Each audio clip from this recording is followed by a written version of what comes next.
You know that Natlan is in trouble when even the absolute Giga Chad that is Liban would rather be stuck in a hole over stepping foot in the nation.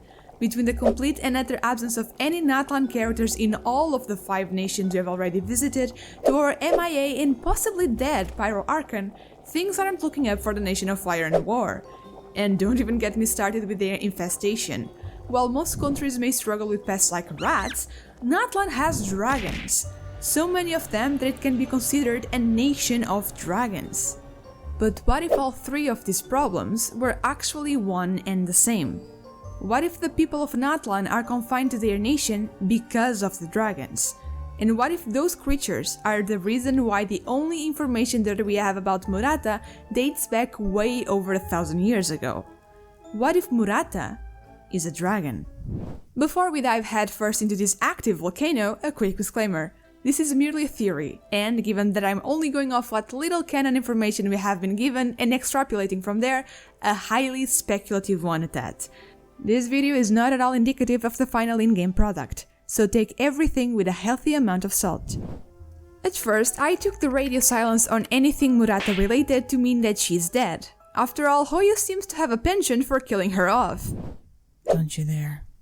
And we do know that of the original 7 Archons, only the Anemo and Geo gods remain, which means that Natlan has had at least 2 different Pyro Archons throughout its history.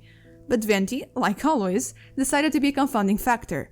When he met Vanessa during the rule of the aristocrats over Mondstadt 1,000 years ago, he told her that her people were known as the Children of Murata, and that, back in those days, people of every tribe used to perform rites of combat to celebrate the Lady of Fire.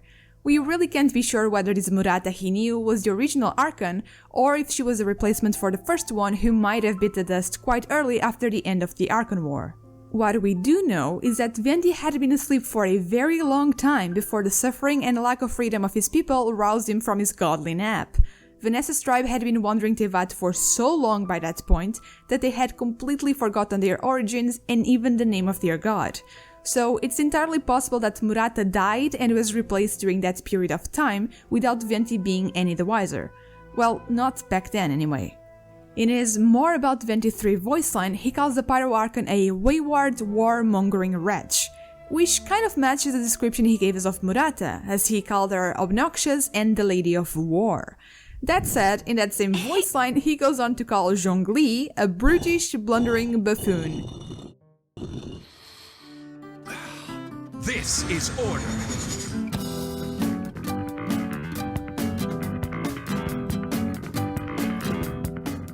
Which, I mean, it's Venti, you really can't take what he says at face value. But one thing did give me pause. All of his voice lines about the already released Archons talk about the current one, even the one about the god of Electro. That one is titled Baal, which is the demon god name of Makoto, not A. Hers is Beelzebul. And yet the voice line is 1,000% about Raiden A. By now, Venti almost surely knows what happened to Murata and whether she is the current Pyro Archon or not, so this consistent description of her character makes me wonder if she could, indeed, still be around. And the description of the Agnes Agate gemstone and the Travail trailer both suggest that she is. And isn't. The gemstone states, a pilgrimage for a wish, a battle to earn a name, burned to cinders for a dream. If the intention yet remains, achieved truth he has. If we use the precedent set by all the other gemstones, this should be the current Pyro Archon talking about herself.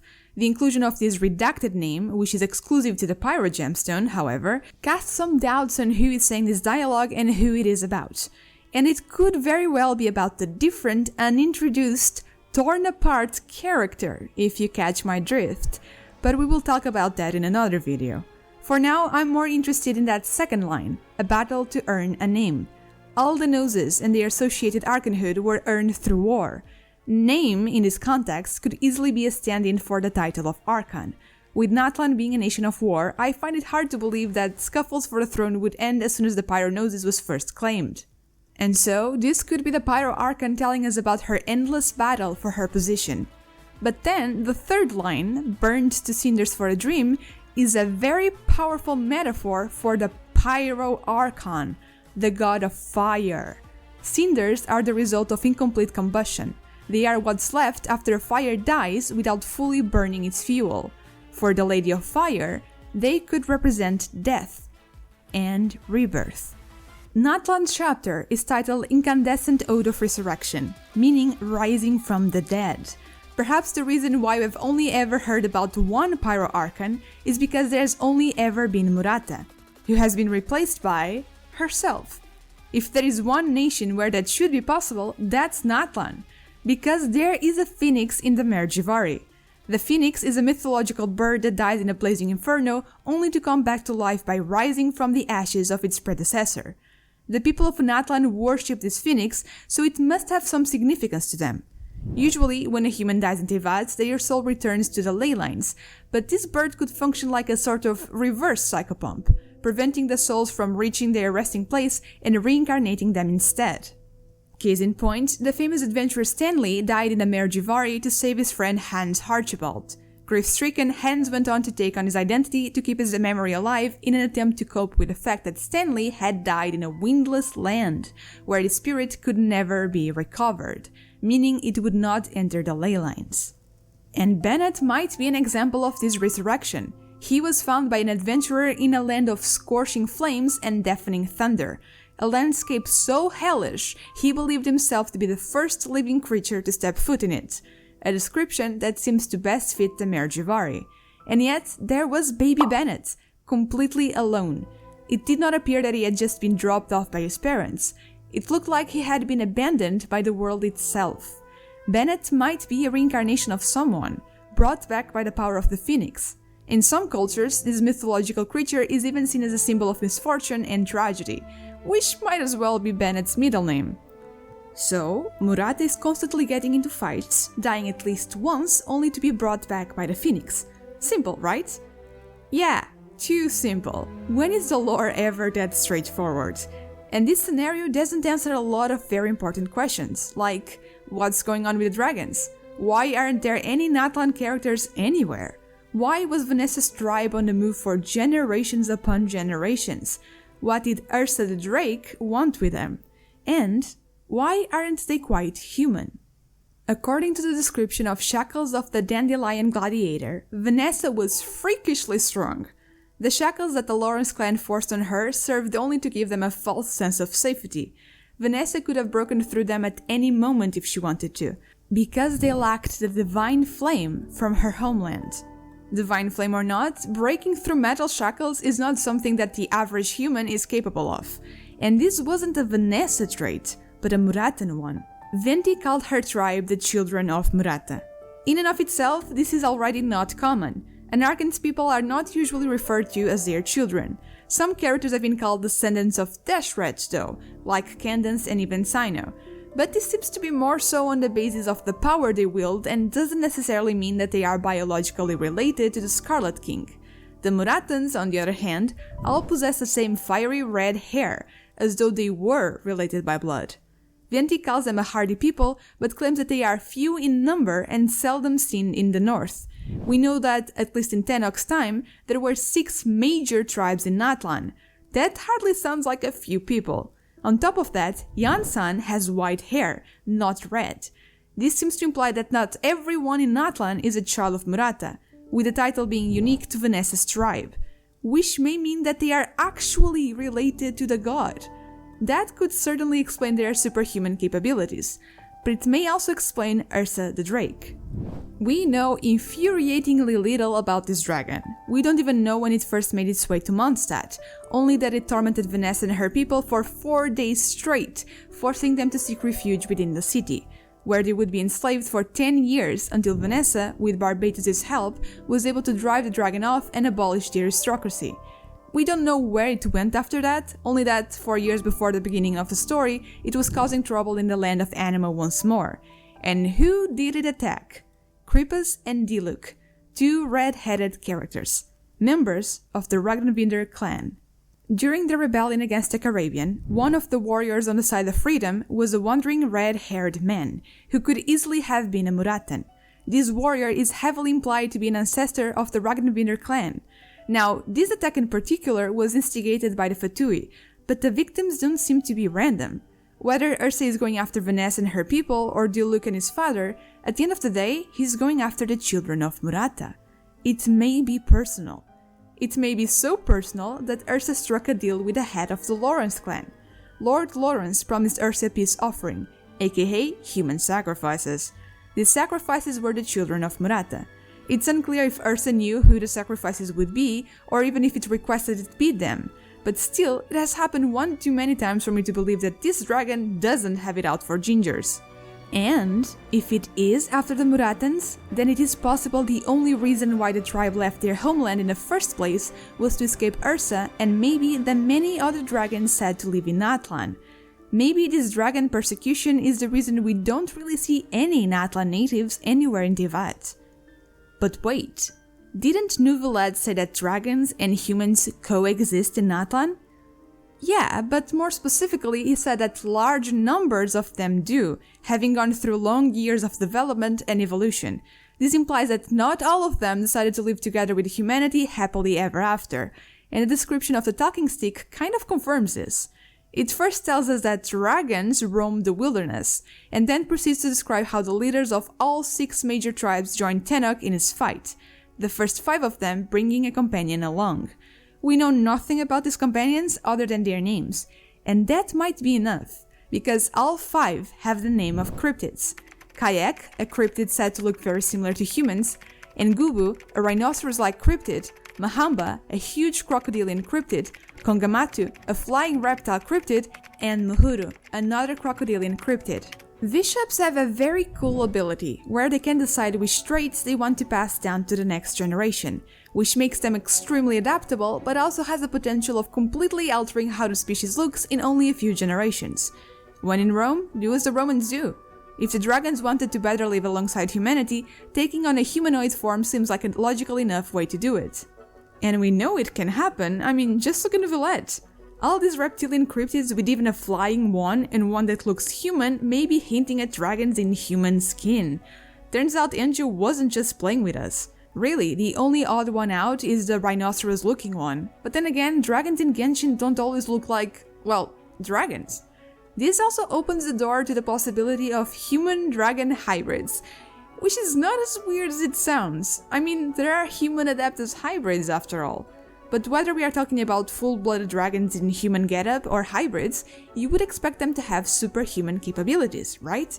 So this could be another explanation for Vanessa's immense strength. Vanessa could have been at least part dragon. But if that was the case, why would she and her people be hunted down by other dragons? Remember how I said that the Reveal trailer is a little weird when it comes to Natlan? This is what Dane had to say about the nation. The rules of war are woven in the womb. The victors shall burn bright, while the losers must turn to ash. Now, keep in mind that that is the official English translation. The original Chinese one is considerably different. According to the unofficial but more literal English translation provided in the wiki, it goes like this. The rules of war are carved into the bodies of all living things. The defeated become embers of the fires of war, while the victors will be reignited by the embers. What immediately stood out to me in the English version was the word womb. It instantly reminds you of maternity and familial bonds. The rules being woven in the womb means that they are dictated even before birth, and this made me look at the name Children of Murata a little differently. What if they aren't simply descendants of Murata, but Murata is also their descendant? Reincarnation isn't common in Teyvat. Dead humans and gods alike tend to stay dead or simply to linger, diminished to a shade of their former selves. But not dragons. At least not the sovereigns. The 7 sovereigns will always be reborn, so long as the lineage of bishops of their element remains pure. It isn't likely we will find the pyro sovereign in Natlan, as Nuvelad states that the dragons of the nation aren't the ancient kind like himself. But we really don't know if this reincarnation deal is exclusive to the 7 or if other dragons could pull the same stunt, like a dragon turned god, perhaps. Now, the Chinese version does not include the word womb, but if anything, it seems to support this idea. The defeated become embers of the fires of war, while the victors will be reignited by the embers. Embers are remnants of a fire that still cling to life and can be reignited. They could easily be a metaphor for rebirth. And what this quote tells us is that losers turned not to ashes, but embers, and that the victors will be reignited, reborn, from those embers. If Murata has had to fight for her title, her name, and died in the process, she would have turned to embers. But from those embers, she would have been reborn as the victor that reclaimed her throne. Much like a dragon sovereign being reborn from their lineage of bishops. As a pyro dragon, Murata could be reborn over and over again from among the Muratans.